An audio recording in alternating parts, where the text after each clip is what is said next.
Hello friends, welcome to Abhipedia powered by Abhimanyu IAS. इस video में हम डिस्कस करने वाले हैं हरियाणा सिविल सर्विसेज से रिलेटेड या हरियाणा के कुछ important current events from the third week of March 2021। तो देखते हैं क्या इंपॉर्टेंट हुआ है हरियाणा में इस हफ्ते।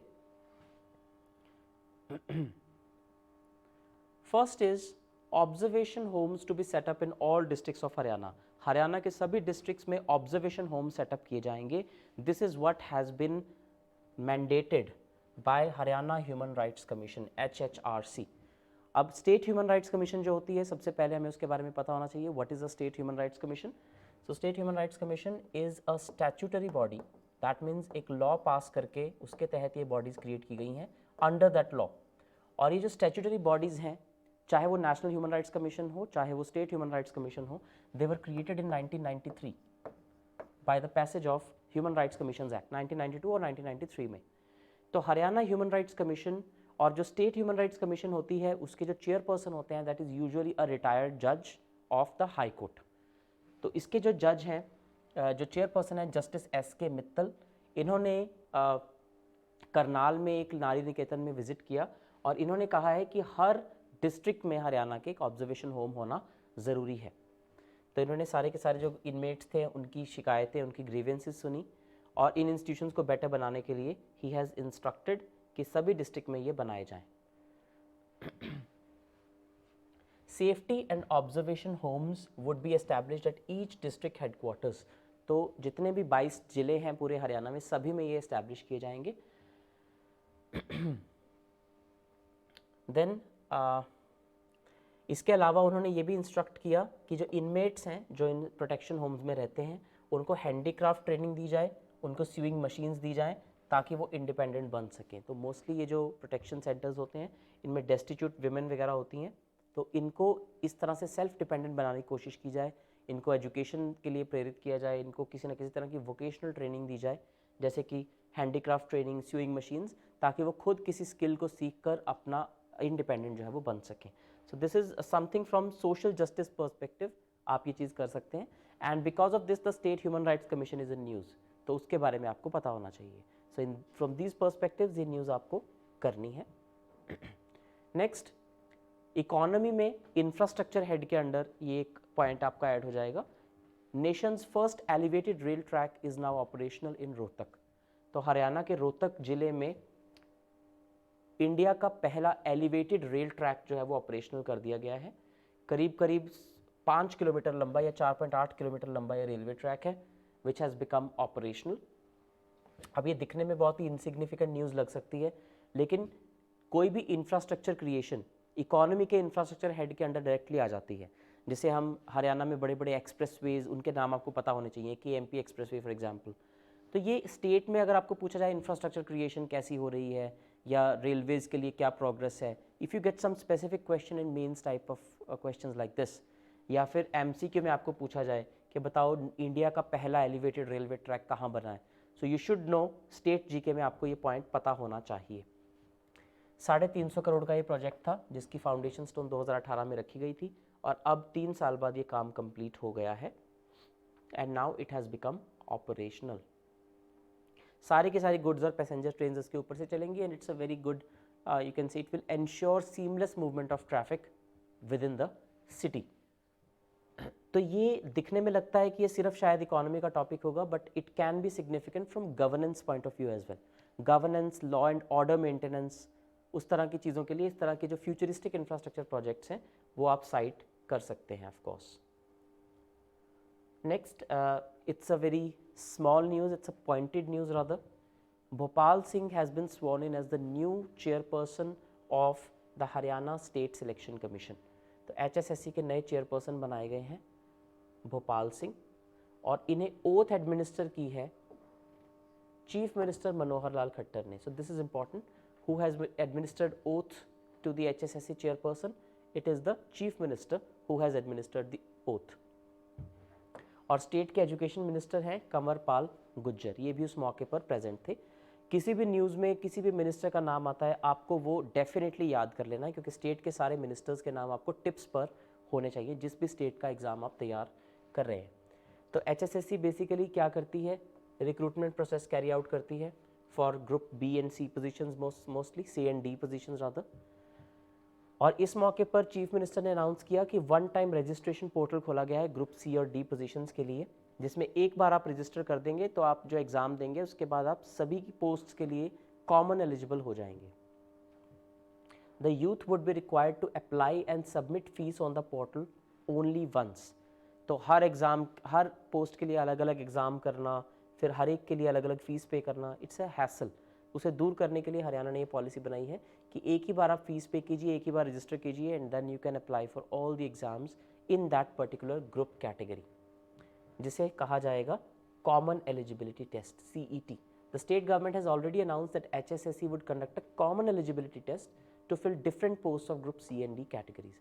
तो ग्रुप C एंड D के अंदर सारी कैटेगरीज को क्लब करके, सारी वैकेंसीज को क्लब करके कॉमन टेस्ट लिया जाएगा, एक ही बार फीस भरवाई जाएगी and this is how recruitment is to be done.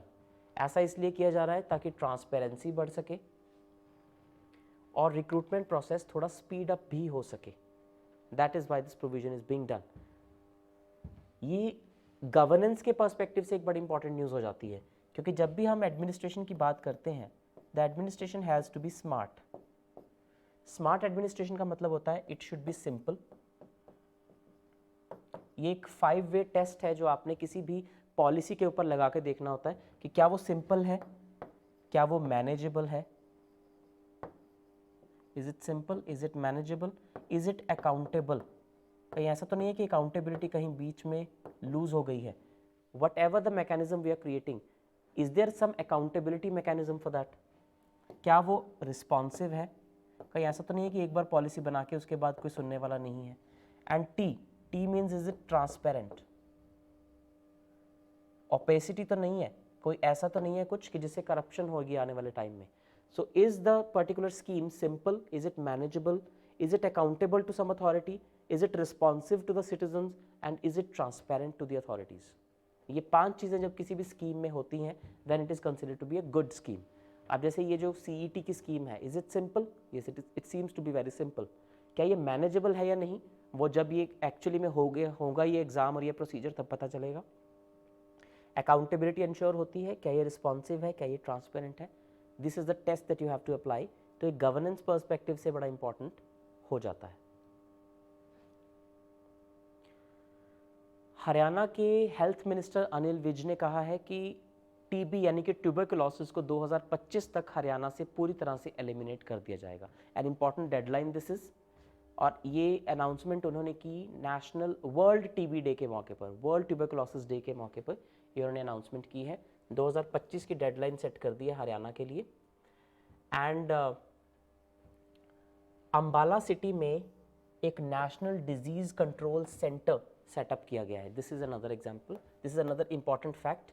इस मौके पर इन्होंने ये बात कही, अंबाला में नेशनल डिजीज कंट्रोल सेंटर यानी कि NDCC सेटअप किया गया है on the occasion of world tuberculosis day.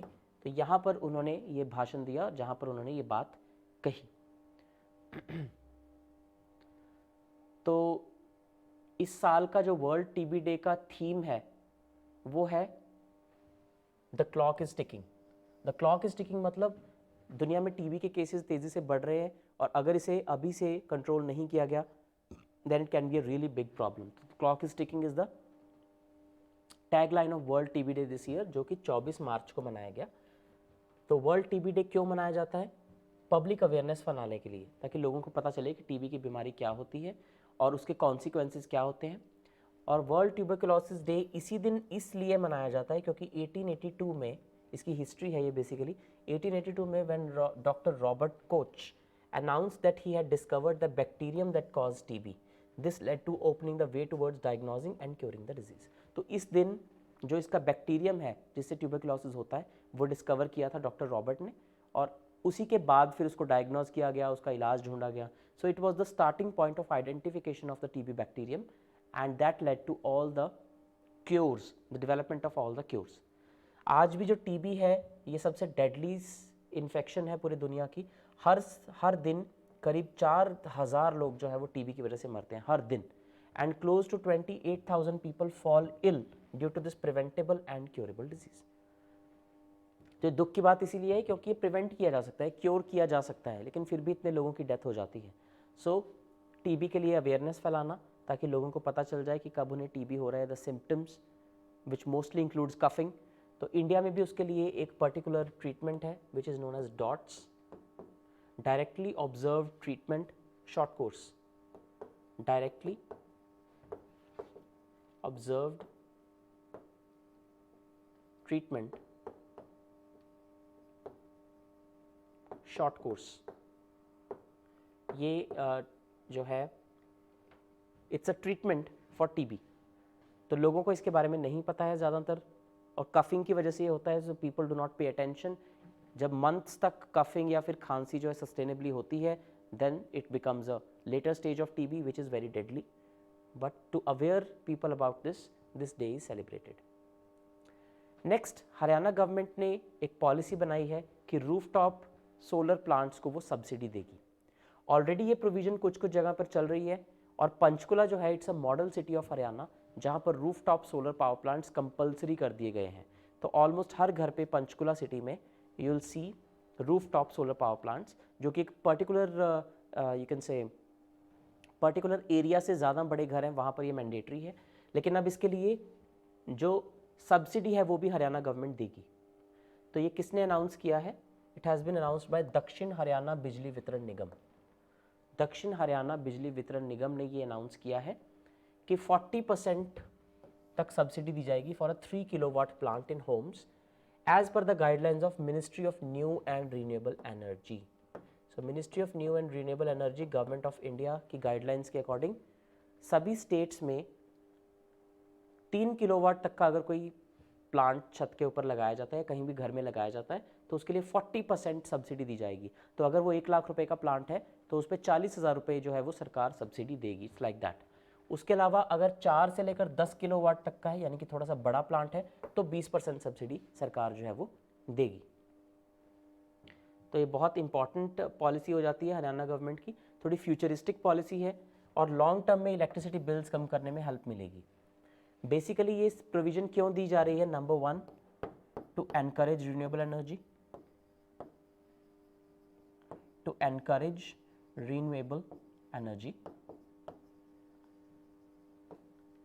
And secondly क्योंकि जो रिन्यूएबल एनर्जी है उसकी जो इनिशियल कॉस्ट है वो अभी बहुत हाई है, so people are not willing to come forward. तो लोगों को ये अवेयर करना कि आप एक बार अगर वन टाइम सेटअप कॉस्ट को झेल लेंगे, within the next 4-5 years your cost will be recovered and then it will become highly economical for you. तो लोगों को रिन्यूएबल एनर्जी के लिए एनकरेज करना and to provide viability gap funding, viability gap funding, यानी कि लोगों को अभी ये कॉस्ट बहुत ज़्यादा लगती है, तो गवर्नमेंट इसको वायबल बनाने के लिए थोड़ा सा जो गैप है उसको फंड कर रही है। तो अगर 1 लाख रुपए का प्लांट लगाना किसी को बहुत महंगा लगता है, तो maybe 60,000 that person will be able to spend, अगर गवर्नमेंट उसको नज करेगी तो ये वायबिलिटी गैप फंडिंग के लिए लोगों को एनकरेज करने के लिए स्कीम चलाई जा रही है। And in the long term it reduces the dependence of the state on the state infrastructure as well as purchasing the power from other states, क्योंकि हरियाणा अपनी बिजली बहुत ज़्यादा प्रोड्यूस नहीं करता है, it purchases the electricity from other states. तो वो सारे में भी बचत होगी, उससे बड़ा फ़ायदा मिलेगा। तो इसलिए सेल्फ सफिशिएंसी के लिए, रिन्यूएबल एनर्जी को एनकरेज करने के लिए और वायबिलिटी गैप फंडिंग प्रोवाइड करने के लिए ये स्कीम शुरू की गई है। So important scheme, a very futuristic scheme which has the potential to improve both economy as well as ecology of Haryana. So this is all that I had to discuss in this class. Let me know in the comments how did you find the video, and अगर आपको video अच्छी लगी हो please like, subscribe and share it with your friends. Thank you and have a nice day.